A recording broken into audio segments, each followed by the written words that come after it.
Russian fighter plane have a shot out of the sky by those Turkish jets. Video shows the Russian fighter jet engulfed in flames as it crashes and slams into the ground in northern Syria, just across Turkey's border. The Turks insisting they warned the Russian jet pilots not just once, but multiple times to get out of Turkish airspace.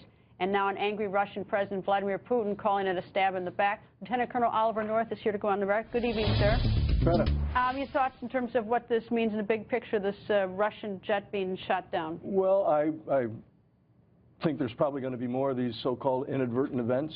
You don't have what you normally would have is NATO/US control of the airspace. We've done that repeatedly. Every war we've ever fought, we have controlled the airspace.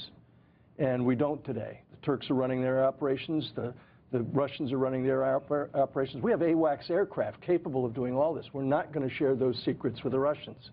And the Turks obviously don't, you know, what Ambassador Bolton just pointed to is the difference of objectives. Putin's objective is solely to back Assad because he needs the bases that he's got in Syria. The Turks' objective is to squash this Kurdish rebellion that they see threatening them. So totally opposite objectives. And ours is to get ISIS. Well, ours is to get ISIS, but ISIS is now the beneficiary of this discord that exists because of America's leadership deficit disorder, and that's what it is. We're not taking a leadership role and saying, we're going to control the airspace. We're going to set up a direct air support center, DASC as it's called. We're going to launch AWACS aircraft. We're going to put a couple of carrier battle groups in the Med. We've done none of those things.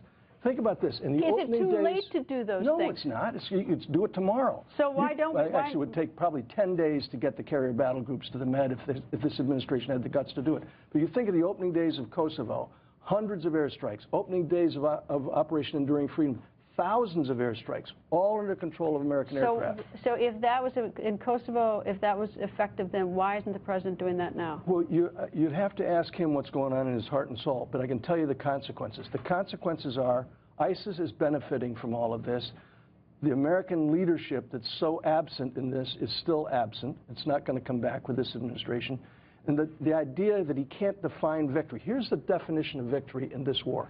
Deny every one of these radical Islamist groups, of which there are over 30. They're all franchises from hell, okay? They all have the same objective, whether they're Sunni or Shiite. It's to kill you and Ambassador Bolton, me, and our families.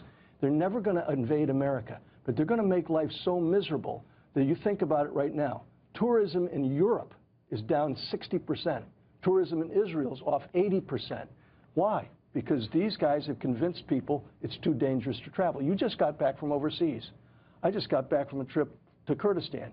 We got to Kurdistan that Friday, and everywhere you looked in that airport, there were security people, because outside the airport, and of all places, Vienna, are thousands of people looking for refuge. Why? Because this administration has fomented a genocide of unparalleled proportions, and they're getting away with it. No one's holding this administration to account, except maybe the three of us.